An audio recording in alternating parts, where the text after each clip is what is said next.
Hello, everyone. Welcome back. My name is Jeff Mendelson, and this is the One Big Tip podcast. My guest today is my good friend, Tanya Alvarez. Tanya is the co-founder and CEO of OwnersUP, a highly selective group of small business owners who helps B2B service-based business owners solve their biggest challenge in 11-minute each week meetings through facilitated peer groups and proprietary progress tracking software. She started her first business at the age of 25 and grew it into a profitable company, from unsettled credit card debt to owning a 1 million in gross revenue within the first year. Since then, she has founded, bootstrapped, sold, and invested in several companies. She is currently on a mission to improve the success of small business owners. This mission is a source of developing a platform where owners team up and scale faster. So Tanya brings a really perspective to this whole idea of scaling up and making things happen for your business. I'm really excited to finally have her on the show after all this time. Tanya, thank you so much for joining me, and welcome to the show. Thank you, Jeff. I'm so excited to be here. Yeah, so this could be a lot of. So, for the benefit of everyone else who does not know you very well, tell us a little bit about who you are and what makes you so amazing. So I would like to say that I am really like gung ho, and I want to teach other people how to defy the odds. And my big secret about defying the odds is always having a small group of people to actually kind of encourage you to move forward and root you and kind of be your cheerleaders and your champions that refuse to let you fail. So lately, I just had two little ones. So I have one that just turned one, my daughter, and then my son, who's going to be 3 years old. And they informed me that I had less than 7% chance of just having one kid, less than 7% chance. And this is through IVF process. And now I'm so fortunate that I have two. Like, I feel so lucky, like these two miracles. So, it's a little bit about working together and having this like group of people. So when you're going through that roller coaster of life, entrepreneurship, everything, that people are there to kind of like help you go back up as when you fall down. You know what's really interesting about having kids, though, is that they really keep you grounded, right? And they also give you this really incredible focus that it's like, oh shit, I really better get it together now, right? And that's like one of the biggest things for me, that when I was coming up as an entrepreneur, it was like one of my biggest motivating factors. Even though they can be annoying when you got to feed them, change their diapers, and do all that other neat stuff, right? But you know what happens is that, you start to manage around it, right? Because what's really interesting about all of our days is that you and I, everyone else, we all have the same 24 hours in a day, right? We all have the same exact amount of time. So how are you going to manage it? How are other people able to get so much more done, or make so much more production, or make so much more money than you can, while you are trying to run a business, make sure your kids are fed, make sure your employees are trained, and get all those priorities out the door. How do you how do you compartmentalize all that? So I just heard recently that it's called the baby effect. I forgot who said it, but I loved it. So the baby effect means you actually become really, really more productive because you didn't think you had time before. Now there's even less and less time to get things done. And then also there's something so much more important to work for, right? It's that legacy to make sure that they're taken care of like years and years from now. So it's called the baby effect. I don't know who said it, but I loved it. And it's really about, I would say, the question you had was like, how do you make sure you're focusing on the right things? It's prioritizing and really getting clear on what's important to you. You know what's really interesting about what you said is that one of the things I've noticed is that when I'm in my office, right, and I don't have anything else going on in the day, so like I'll have my full schedule. But if I know that I have like 4 hours free to go work on one or two projects, I will take those 4 hours to go do it, right? And then when I travel, right, and Oh, yeah. when I travel is Traveling really right when before vacation, you get yeah, everything done. You get everything done, right? So what happens is that my travel, it's like I rarely take a vacation. I mean, that vacation is just a scary word for me. So right now, my list of vacation spots is pretty much predicated on whether there's a WeWork office there. Right. So let's start with that. Right. So when I go to Sao Paulo, when I go to Tel Aviv, when I go to Japan or whatever, it's like, oh, there's a place that I can duck into just in case if I need to go in there and do it. Right. And then I find myself being able to get a lot of the things that I need done within this very small, compressed space of time. Why? Because I want to go experience more things, right? And I think a lot of people are like that. One of the things I want to talk with you about, though, and But wait a for minute, the Jeff. benefit, That's what Mhm. I'm hearing is you need to take a vacation every 2 weeks. You would think, right? Yeah, I'm working on that. Yeah. That's what's really interesting about it is that you and I have a lot of discussions about this. About time management and compartmentalizing, and really getting things done. But one of the interesting things that you talk about, and this part I find very fascinating, is how to remove bias when prioritizing goals and getting things done. Right. First of all, I'd like for you to take a moment and just define what you mean by bias in this context. And second of all, let's just talk about how, like how people can use that knowledge. Like once you're aware of the problem, right? That's step one. You're aware of the problem. Okay, great. Now, how do you fix it? How does that work? So bias is something that in this context of prioritizing, it's really seen like if I said, hey, what's your goals in the next 3 months? And let's say you love systems, right? And most people love either delivering their product or something along those lines.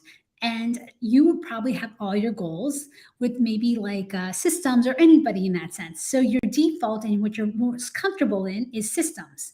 But when really, sometimes when you look at it, you tend to do those things that you prefer. Or there's a bias where you think that is the only way to achieve this goal that you have. So all your projects are based on what you know, and those are biased. And you're like, well, how other way? Where is there another way to get there? So you're only doing what you know and what you're familiar with when there's so many other opportunities out there. So that's how I define it. It's something that you're comfortable and used to, so you end up doing it more, or two, you think that there's only one way of going about it because it's based on your experience, right? Okay, so what's interesting about that is that now that you're coming up with, like you have these goals and you want to make sure that, everyone wants to get them done, right? Now, setting the priority, right? And, for the sake of not sounding elementary here, right? We're not just talking about which one is going to make more money sooner, right? We're not just talking about which kid I'm gonna give love to first, right? There are lots of other things that can go into how you can make all of this happen, right? Let's walk through a little bit about one of the things that you do is that you help facilitate these peer groups that help entrepreneurs really sort of conceptualize this and just focus down and really get things done. Can you walk us through a little bit about how that works and how how it helps people? Absolutely. So it is a three-step process. The first process is your values. And it's a weird one because like if you ask me what are my personal values, I would like before I didn't do the work, I would say, "Oh, I think it's this, I think it's that." And when we think of a certain thing, what ends up happening is we make decisions that are not clear or doesn't prioritize us and then we feel overwhelmed, exhausted. But if you actually start pursuing goals based on your values, your life actually is like seamless. It's easy. And the most important part about your values is you're already making them. You just haven't declared them. So when I say, oh, I don't want to do this, I want to do that, that's a value. Like basically, I'm saying I prefer this, not that. You look at your calendar, it's like if you're all work, you're like, I value my work more than this. And it's the truth, and it's a hard truth. So first step is to actually define what your values are. Easy exercise is find out what lights you up, flows, do kind of like pictures of what you want. And then you'll start seeing, like, if you're a visual person like me, if I start saying, oh, I like this, you'll start seeing, oh, this is what I value. And you'll start seeing the pictures as a pattern. So for me right now, oh, the next, sorry. So The next thing is you have to rank your values. So for me, back to that, it's family and health was a big one. And so I had to rank what is more important. And I have to say, this was a crazy one for me. I ranked family before my own health because I had to really be very honest with myself. And I'm like, wow, I'd be willing to like die for my kids and I would do anything for them. So that means family, everything that's family, it's going to be important. So when I make decisions based on my goals or what I want to do, I look at all my values and say, okay, is this going to add or take away with my family time? And can I think of a more creative way of going about it? And there's some other ones in there. So for there's like I have like 5 values, and I make every one of my members get very clear on it, so they're able to make easy decisions and goals that move them. The second part of that is seeing it through. Oh, did you want to hop on that one No, beforehand? no, no. Okay. I want to hear more about Okay. The second part, when we're dealing with business goals, is going through the lens of capacity. Capacity is when a business is how many clients you need where like you can't take on something else, or how when each of your employees, each of your teammates, when are they at capacity, and you need to know your capacity number. And how you know is like, how many more clients can I take on? And then the next one is sales. What's your conversion, right? Like, what are your closing and your marketing? Do you have leads? So, based off of that, let's say we had a member who wanted to do more of their default was creating more systems. And that would be great. But I asked them, what's your pipeline? And they didn't have anything. So I was like, all your goals should be regarding marketing, not systems, right? And a lot of entrepreneurs have that. So getting very clear on those numbers, because numbers don't lie, right? We can all justify if we don't have the numbers, but if there's something in your pipeline, if you don't have enough leads, if you're not converting, or if you're at capacity, like it'll tell you how to prioritize. Now, the third step is once you figure out, let's say you have to have all your goals on marketing. Now I want you to really get clear and think about all the ways you can go about it.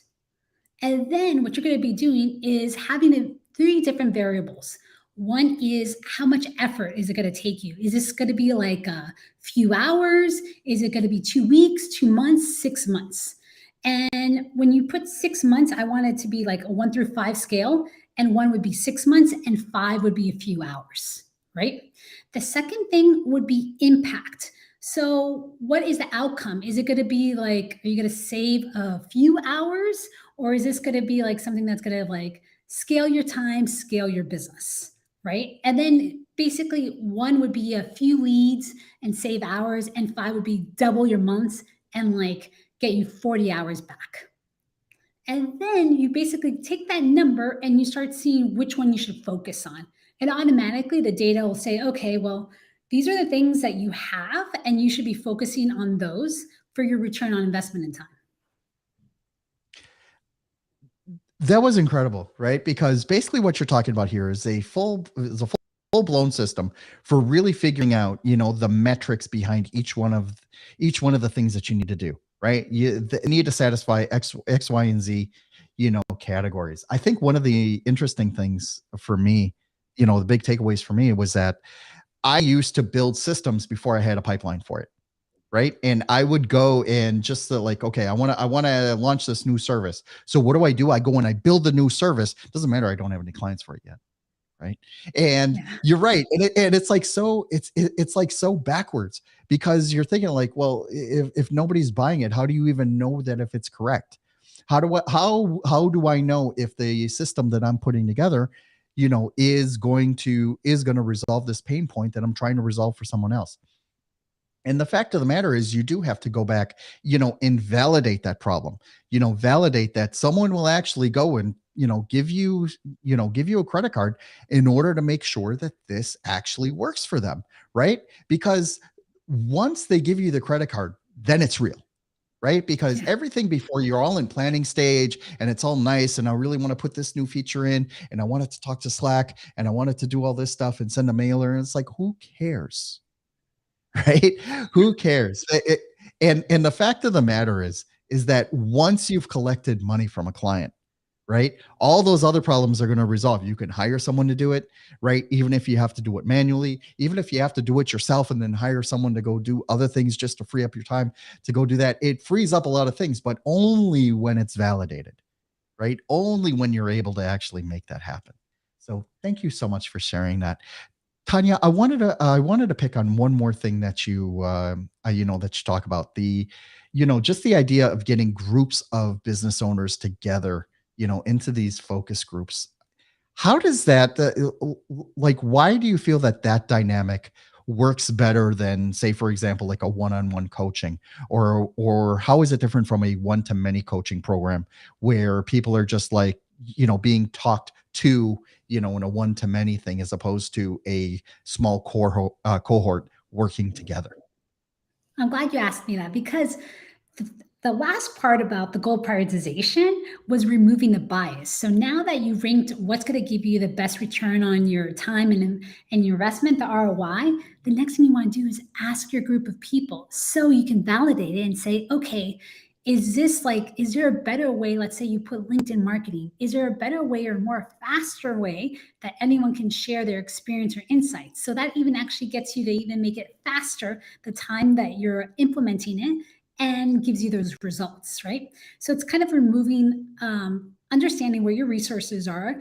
And with one on one, it's great. But sometimes what ends up happening is when you need a group, you exponentially grow, right? You're learning, it's like compound. So, like all of a sudden, someone's trying out LinkedIn, maybe someone else is trying another tactic, or someone just hired their new like CFO, and you're just gaining all those insights. So it's going to be faster for you to implement.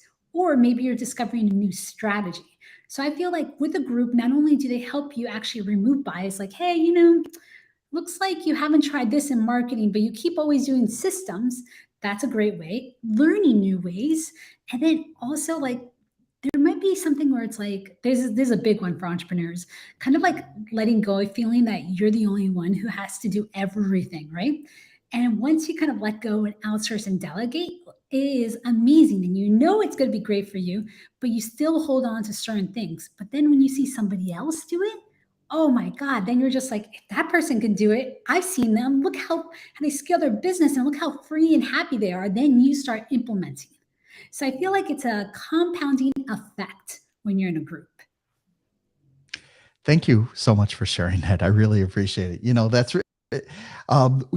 Getting involved with groups, especially for people from home, is probably one of the better things you can do for yourself, right? Because, otherwise it's like, how else do you get out of your bubble? How else do you make things happen, for yourself? Get out there and network, get out there and just, bounce ideas off of. There are only so many ways that you can bounce ideas off of other people, without fear of being ridiculed or giving away business secrets like that. So thank you so much for sharing that. Tanya, how can people learn more about you, and how can they reach you directly if they want to learn more? Yeah. On LinkedIn, you can find me on Tanya Alvarez or go to OwnersUP, go to ownersup.com. And then, Jeff, I'll share with you a link on the whole goal prioritization that you can share with your community. I love it. Thank you so much for joining me today. It's been a lot of fun, and I really appreciate you taking the time to come out here and speak with the audience today. Thank you. It was so much